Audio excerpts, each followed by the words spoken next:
Today we're going to talk about the elements of a short story, but you need to keep in mind that all of these elements that we discuss also apply to other works of fiction. So we're not just talking about short stories. These elements can also apply to novels or to plays. It's just that we are going to begin with short stories because it is easier to notice these issues and these elements in a shorter work first. Okay, a short story is a work of fiction that can be read in one setting.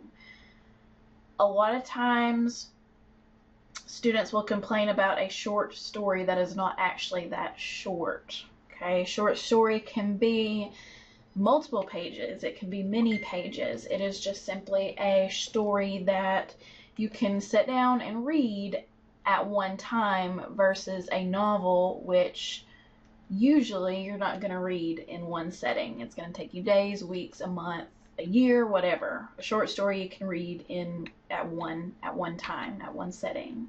The first element we're going to talk about is plot, and yes, I do understand that this is incredibly basic. The chain of related events that take place in a story. Okay, this is simply what happens: your beginning, your middle, your end. Plot is built around conflict, which is the struggle between opposing forces. We will talk more specifically about conflict momentarily. Okay, this is what is called the plot diagram. If you've not seen this before, then you need to write this down in your notes somewhere. Okay, all stories will fall into this pattern. Okay, some stories will have more rising action, very little falling action, but ultimately any story, book, movie, TV show, it doesn't matter, it is more than likely going to fall into this pattern. Okay, so what do these words mean? Exposition gives the background of the story. Okay, so these are your beginning details that tell you where the story takes place, who the characters are, what do they look like, what do they act like. Those sorts of things are expositional details. Exposition can be as little as one sentence to as much as multiple paragraphs or multiple pages. Okay, anything that is considered background, the information you need to know to understand the conflict, is exposition. Rising action is when you introduce those complications, that conflict.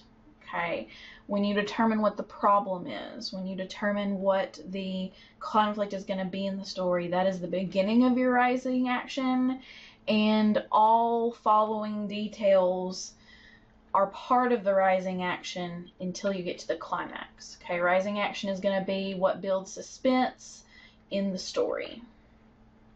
The climax is the turning point of the story, when suspense reaches its peak, but there can be some misunderstanding on what is the climax of the story.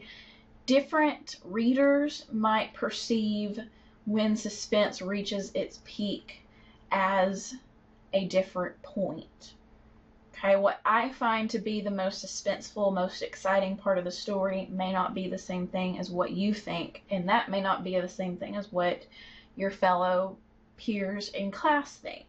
Okay, climax needs to be considered as the turning point, where the direction of the story changes. That may not always be the most exciting part, but it's the part where conflict ends and where things take a turn.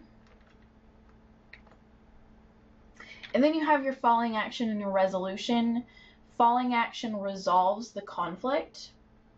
Okay, and usually ties up the loose ends. That's not always going to be the case. A lot of times there's not going to be a lot of falling action or resolution. Some stories have very little of that. Again, it just really depends on on the story you're reading as to how much of each of these pieces you're going to have.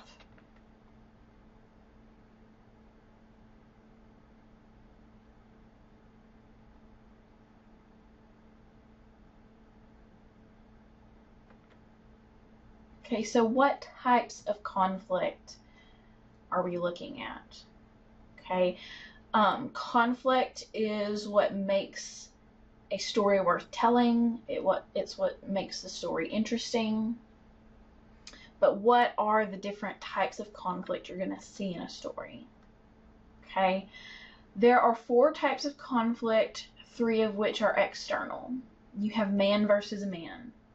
Okay, and man doesn't obviously mean just a male character.